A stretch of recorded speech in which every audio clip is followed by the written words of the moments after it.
કોંગ્રેસમાંથી આવ્યો એટલે 2 કરોડ મળ્યા, બાકી અન્ય કોઈ પાર્ટીમાંથી આવે તો ભાજપવાળા 50 લાખ રૂપિયાથી 1 રૂપિયો વધારે આપતા નથી।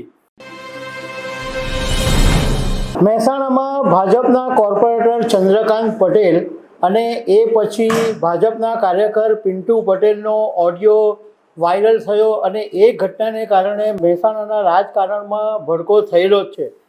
એવા સમયે ભાજપના જ એક દિગ્ગજ નેતાનો ઓડિયો વાયરલ થયો અને આ ઓડિયો વાયરલ થવાને કારણે સનસનાટી મચી ગઈ છે, કારણ કે આ ભાજપના દિગ્ગજ નેતાએ આ ઓડિયોની અંદર ચોંકાવનારા ખુલાસા કર્યા છે અને ચૂંટણીનું રાજકીય સમીકરણ, નાણાકીય લેવડ દેવડ, રૂપિયા આપવાની એવી બધી વાતો કરી છે કે જેને કારણે વિપક્ષને બેઠો મુદ્દો મળી ગયો છે। તો આના વિશે તમારી સાથે વાત કરીશ। મારું નામ રાજેશ શાહ છે અને તમે જોઈ રહ્યા છો ગુજરાતના સૌથી મોટા ડિજિટલ ન્યૂઝ પ્લેટફોર્મ ખબર છે.com। મહેસાણામાં છેલ્લા કેટલાક દિવસોથી ઓડિયો ક્લિપ વાયરલ થવાને કારણે રાજકારણની અંદર ભડકો થયો છે। થોડા દિવસ પહેલાં ભાજપના કોર્પોરેટર ચંદ્રકાંત પટેલે નીતિન પટેલ માટે એવું કીધું હતું કે પાટીદાર અનામત આંદોલન એમણે ઊભું કરેલું અને નીતિન પટેલની કારકિર્દી મેં પતાવી નાખેલી। એ પછી ભાજપના જિલ્લા પંચાયતના પ્રમુખના પતિ પિન્ટુ પટેલે મયંક નાયકની સામે ટિપ્પણી કરી। હવે આ બધું ચાલતું જ હતું અને ચર્ચાનો વિષય બનેલું જ હતું। એવા સમયે ભાજપના વિજાપુરના ધારાસભ્ય સીજે ચાવડાનો એક કથિત ઓડિયો સોશિયલ મીડિયાની અંદર વાયરલ થયો છે અને આની અંદર સીજે ચાવડા ચૂંટણીલક્ષી રણનીતિ અને નાણાકીય લેવડ દેવડની વાતો કરી રહ્યા છે। પોતે કોંગ્રેસમાં હતા અને ભાજપમાં આવ્યા ત્યારે કેટલા રૂપિયા મળ્યા એની પણ વાત કરી છે। હવે જ્યારે સીજે ચાવડા 2022માં વિજાપુરની બેઠક ઉપરથી કોંગ્રેસમાંથી ચૂંટણી લડીને ધારાસભ્ય બન્યા અને 12 ફેબ્રુઆરી 2024માં ભાજપમાં જોડાયા। એ વખતે ગુજરાતના પ્રદેશ પ્રમુખ તરીકે CR પાટીલ હતા, એટલે CRના કાર્યકાળની અંદર ભાજપનો ખેસ પહેરી લીધો અને આ ઓડિયોની અંદર સીજે ચાવડા એવું કહી રહ્યા છે કે ચૂંટણી દરમિયાન મતદારોને રીઝવવા માટે પૈસાની વહેંચણીનો પૈસા વહેંચ્યા હતા અને સીજે ચાવડા એવું કહે છે કે મતદારોને પૈસા આપી અને આપણે મત મેળવી લીધા।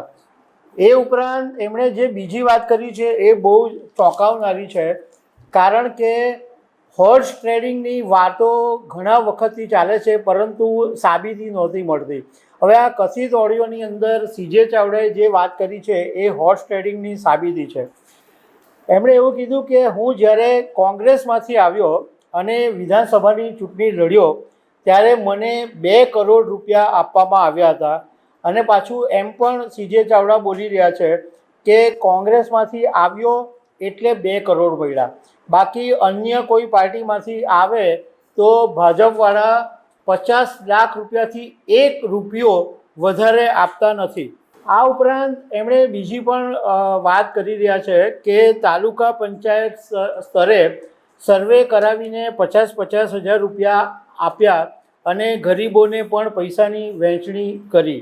હવે આ જે કથિત ઓડિયોની અંદર જે પ્રમાણે આ ચોંકાવનારો ખુલાસો કરી રહ્યા છે એને કારણે વિપક્ષને બેઠો મુદ્દો મળી ગયો છે, પણ સવાલ એ છે કે વિપક્ષ આ મુદ્દાને કેટલી હદે ઉછાળે છે અને કેટલો ફાયદો મેળવે છે એ જરૂરી છે, કારણ કે આવા ઓડિયો કે આવી આરોપો ઘણી વખત સામે આવે છે પરંતુ વિપક્ષ આ મુદ્દાને બરાબર ઉછાળી શકતી નથી। હવે જે પ્રમાણે સીજે ચાવડા આ કથિત ઓડિયોની અંદર બોલી રહ્યા છે કે મને ભાજપમાં સામેલ કરવા માટે 2 કરોડ રૂપિયા આપવામાં આવ્યા, તો આવા ગંદા ખેલ વિશે વાત ચાલે છે, કારણ કે જ્યારે વિધાનસભા 2022ની ચૂંટણી હતી અને લોકસભા 2024ની ચૂંટણી હતી ત્યારે ખુલ્લેઆમ કોંગ્રેસના નેતાઓને માટે દરવાજા ખોલી દેવામાં આવ્યા હતા અને આ બાબતે ભાજપના પૂર્વ મંત્રી નાનુ વાનાણીએ એક પત્ર લખીને વ્યથા બી વ્યક્ત કરી હતી કે આવી રીતના બીજી પાર્ટીના લોકોને ભાજપમાં સામેલ કરવાને કારણે સ્થાનિક કાર્યકરોનું મોરલ તૂટી રહ્યું છે.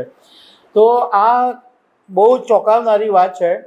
હવે આને કારણે રાજકારણ બી ગરમાયું છે. એટલે કોંગ્રેસના પ્રવક્તા મનીષ દોશીએ એવું કીધું કે ગુજરાતમાં લાંબા સમયથી ભાજપને જનાધાર ઘટી ગયો છે અને લોકતંત્રની હત્યા કરીને ભાજપ હવે ખરીદ વેચાણ સંઘ શરૂ કર્યો છે. હવે આ સીજે ચાવડા કોણ છે એ તમને થોડીક માહિતી આપું તો સીજે ચાવડા એક સમયે સરકારી અધિકારી હતા, પરંતુ શંકરસિંહ વાઘેલા એમને રાજકારણમાં લાવ્યા અને 2002માં ગાંધીનગરની બેઠક ઉપરથી વિધાનસભાની ચૂંટણી લડ્યા અને એ વખતે એમની સામે ભાજપના મંત્રી હતા, એમ છતાં સીજે ચાવડા જીતી ગયા હતા. 2007માં હારી ગયા અને 2017માં ફરી જીત્યા ગાંધીનગરની ઉત્તર બેઠક ઉપરથી. 2022માં એમણે પોતાની બેઠક બદલી અને મહેસાણાના વિજાપુર પરથી ચૂંટણી લડ્યા અને જીત્યા હતા.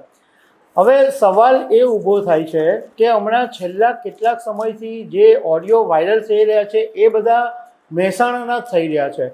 તો સવાલ એ છે કે મહેસાણાની અંદર જ કેમ આવું ઊભું થઈ રહ્યું છે? આ એક સંશોધનનો વિષય છે, કારણ કે ટૂંકા ગાળાની અંદર 3 ઓડિયો વાયરલ થયા અને 3 ઓડિયો જે વાયરલ થયા એમાં ભાજપના જ લોકો વાતો કરી રહ્યા છે. તો આ એ વાતની પણ સાબિતી છે કે ભાજપની અંદર આંતરિક જૂથબંધી ચાલી રહી છે, ભાજપમાં અંદર જ નારાજગી છે. એ વાત પણ આ ઓડિયો બતાવી રહ્યું છે. તો દર્શક મિત્રો, આવી અનેક વાતો સાથે અમે તમને મળતા રહીશું. આભાર.